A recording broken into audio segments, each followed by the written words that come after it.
สบายดีนะครับทุกคนยินดีต้อนรับเข้าสู่ภาคที่หนึ่งการทำงาน Microsoft Word EP ที่หาการสร้างตารางการสร้างตารางแมนมีอยู่หลายวิธีที่หนึ่งที่อาจารย์จะสอนแมนการสร้างตารางแบบ ranking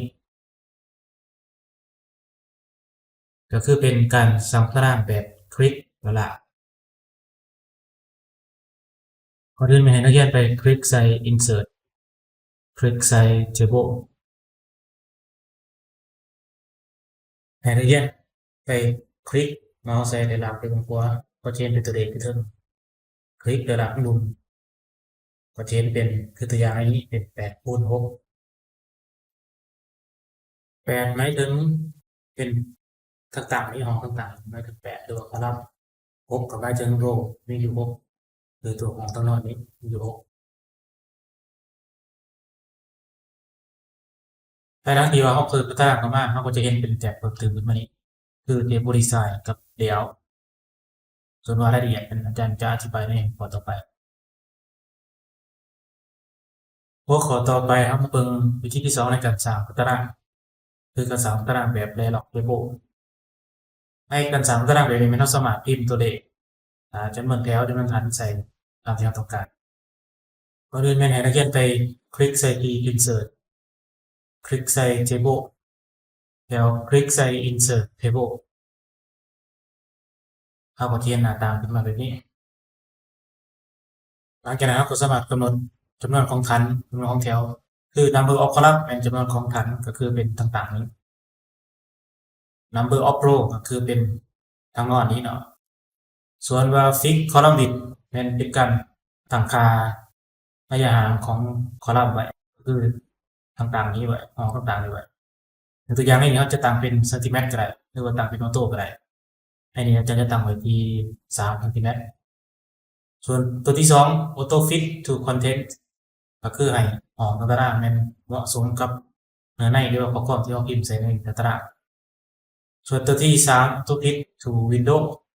มันให้ตารางมันอยู่ในขอบของหน้าต่างหรือว่าขอบของเส้นเกียร์หลังจากนั้นเราไปคลิกใส่โอเคต่อไปมาเบิ่งวิธีที่3ในการสร้างตารางแบบ Click Table ก่อนอื่นให้นักเรียนไปคลิกใส่ Insert คลิกใส่ Table แล้วคลิกใส่ Click Table นี้โปรแกรมก็จะมีรูปแบบตารางสำเร็จรูปในห้องตัวอย่างคืออยู่ในนี้มันจะมีรูปแบบปฏิทินเราสามารถเลือกได้ตามการตัวอย่างอาจารย์ในตัวนี้เราก็จะได้ตารางขึ้นมาแบบนี้คือเป็นตารางแบบปฏิทินนอกจากนั้นเรายังสามารถสร้างตารางจาก Excel Spreadsheet ซึ่งเราจะเข้าไป Insert ใน Table คลิกใส่ Excel Spreadsheet เราก็จะเห็นหน้าต่างของ Microsoft Excel ขึ้นมาเวลาเราคลิกออกมามันจะเป็นตารางใน Microsoft Word แบบนี้ถ้าเราคลิกเสร็จปุ๊บมันจะเป็นตาราง Excel ซึ่งข้อดีในการนำใส่ตารางใน Excel Spreadsheet คือเพื่อความถูกต้องในการคำนวณหรือว่าการนำใส่สูตรต่างๆง่ายกว่านำใส่ใน Microsoft Word จากนั้นมาทดลองพิมพ์ของเราตัวอย่างคืออยู่ในนี้สำหรับรายการคำนวณราคาจะใส่สีเศษนะพิมพ์ใส่2,000 3,000 4,000นี้หลังจากนั้นเราจะใส่สูตรออโต้ซัมก็จะออกมาเป็นลำดับแบบนี้คือสูตรคำนวณต่างๆให้สามารถนำใส่ได้ที่กับ Microsoft Excel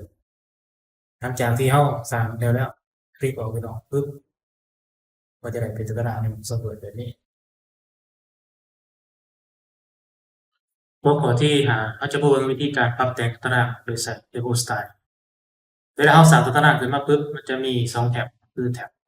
Table Design กับแท็บ Layout อยู่ในแท็บ Table Design ก็จะมีเครื่องมือหลายอย่างให้เราตั้งค่าคือตัวอย่างตัวนี้ Table Style มันจะเป็นรูปแบบตารางที่เราสามารถเลือกต่างๆมีการใส่สีของต่างใส่สีเส้นเราสามารถเลือกเอาอยู่ในนี้ตัวอย่างคืออาจารย์เลือกเอาตัวนี้ปึ๊บอยู่เบื้องซ้ายมือนี้เขาจะเห็นอยู่ว่านี้แบนลิกพอรับคือเป็นการใส่สีของต่างๆแล้วติ๊กเอาตัวอย่างคือตัวนี้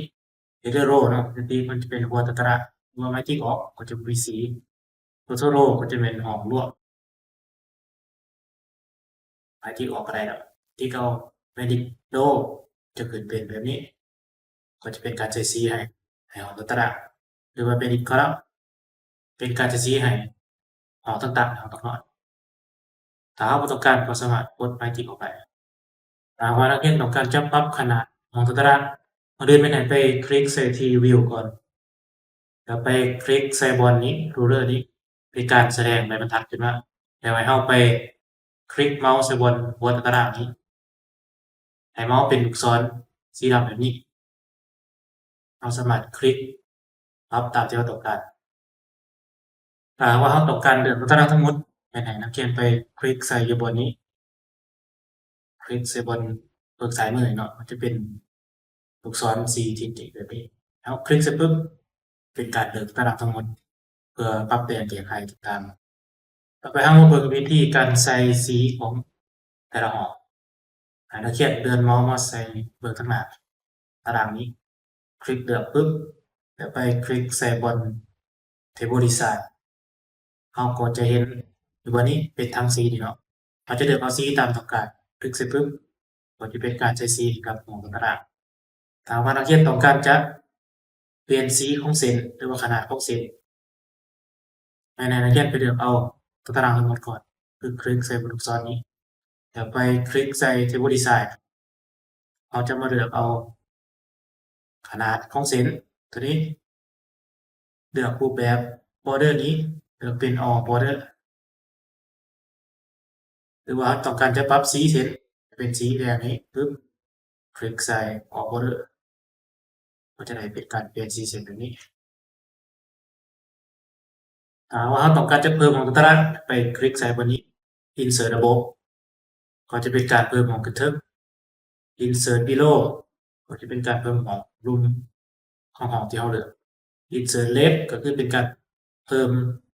คอลัมน์ทางซ้ายมือ insert right ก็เป็นการเพิ่มขวามือตัวอย่างเราจะคลิกใส่ insert ระบบก็คือเป็นการเพิ่มของตารางไปต่างๆเอาคลิกใส่ปุ๊บอะไรแบบนี้ถ้านักเรียนต้องการจะเพิ่ม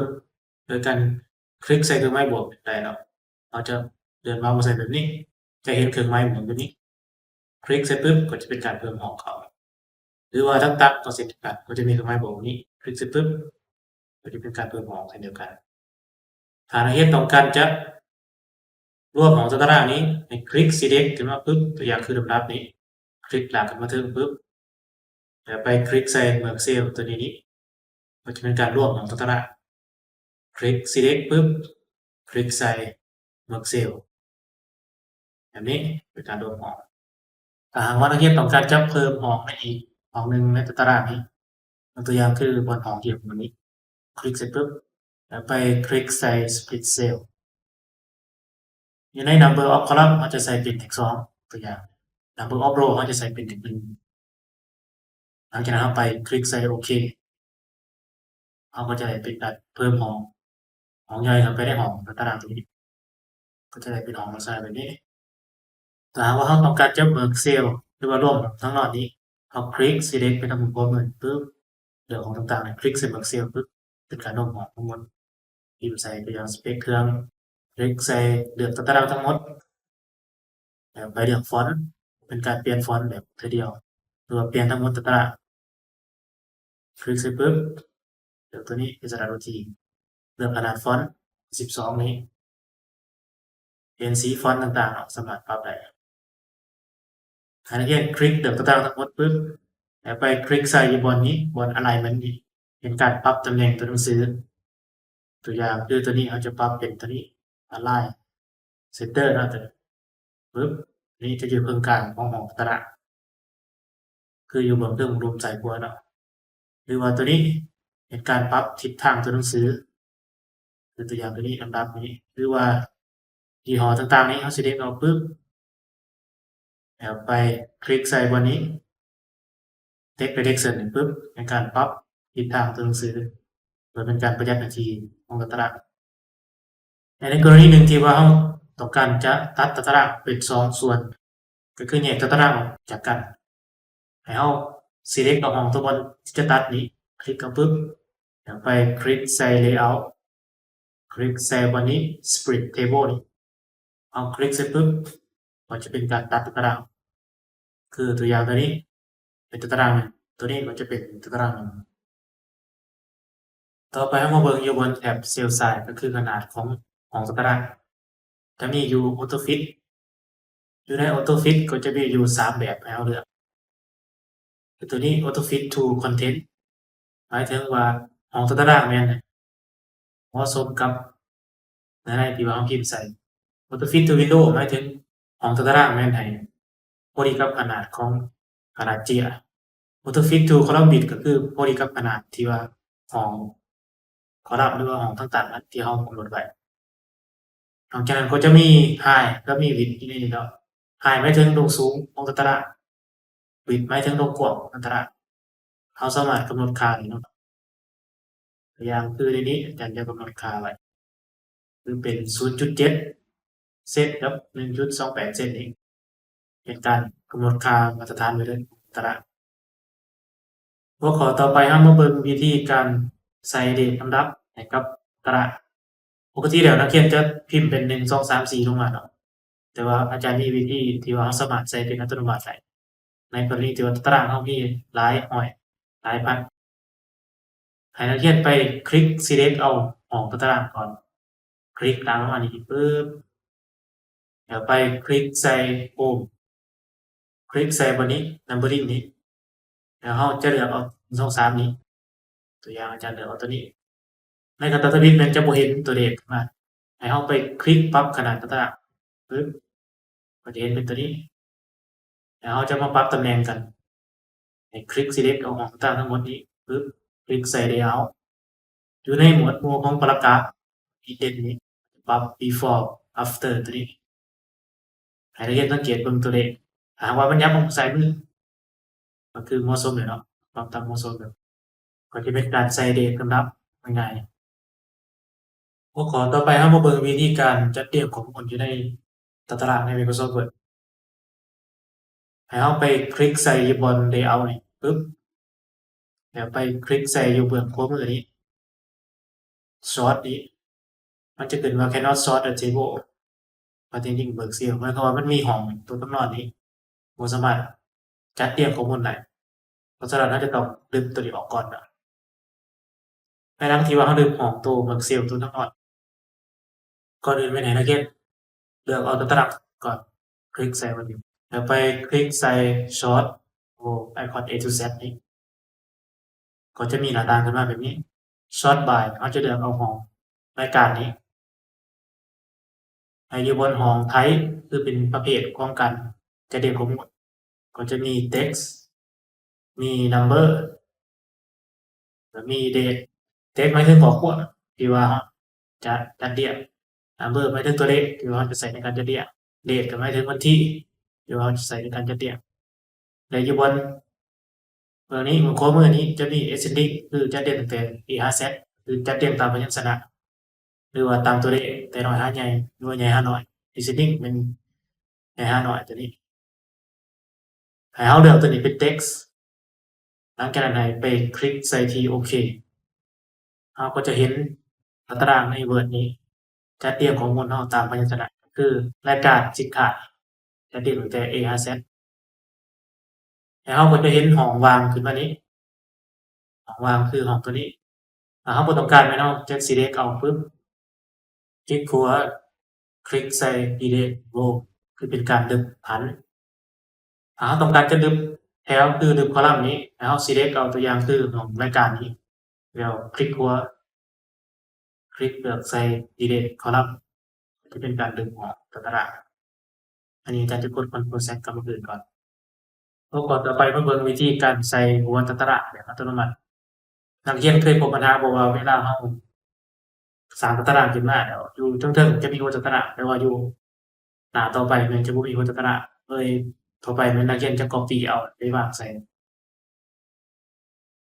ซึ่งอาจารย์มีวิธีง่ายๆก่อนอื่นให้นักเรียนเลือกเอาหัวตารางก่อนแล้วไปคลิกใส่บนนี้แถบ layout นี้เขาจะเห็นไอคอนคำว่า repeat header row นี่ ให้เราไปคลิกเสร็จปุ๊บเดี๋ยวเดินลงมาดูเราก็จะเห็นห้องตารางใส่แบบอัตโนมัติในแต่ละหน้าเวลาเราเพิ่มขึ้นมาปุ๊บเพิ่มห้องกลายหน้า GTO ต่อไปปุ๊บก็จะขึ้นเป็นวอดตารางอัตโนมัติเวลาเราแก้ไขอยู่ห้องทึบอาจจะเป็นการใช้สีหรือว่าปรับขนาดเปลี่ยนในต่างๆก็จะมีการอัปเดตอยู่บนรูปเช่นเดียวกันหัวข้อต่อไปเมื่อวิธีการใส่สูตรซ้ำอยู่ใน Microsoft Word ตัวอย่างเรามีตารางตัวนี้ให้นักเรียนไปคลิกใส่ layout ก่อนเดี๋ยวคลิกใส่บนนี้ formula นี้